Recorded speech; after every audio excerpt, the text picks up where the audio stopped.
he stabbed her right in the neck. Thank God she didn't die.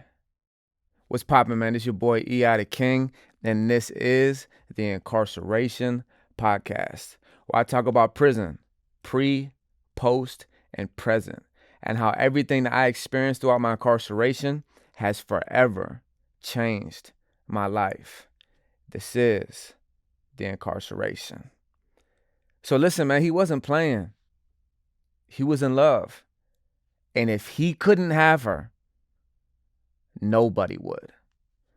See, a lot of people have a misconception about prison, thinking that, there's not really intimate relationships. And we're not going to go off the deep end and talk about homosexuality. I mean, obviously that's prevalent throughout the chain gang, but that's not today's episode. Today, we're going to be talking about romantic relationships in prison, and primarily between an inmate and a woman, whether it be a woman officer, woman food service worker, a woman who works in the medical facility.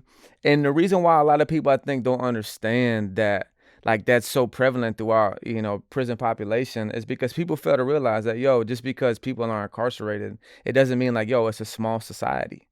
Like, these are people living together, and not just men who are incarcerated, but there's people who work there. So they pretty much, live there as well. They just go home at night. And a lot of those people who work there are women. So therefore, what happens? Relationships. And you got different type of women who get into relationships, with inmates. So we're going to briefly just go ahead and look at the different types of women. And once again, man, it can be a correction officer. It can be a food service worker.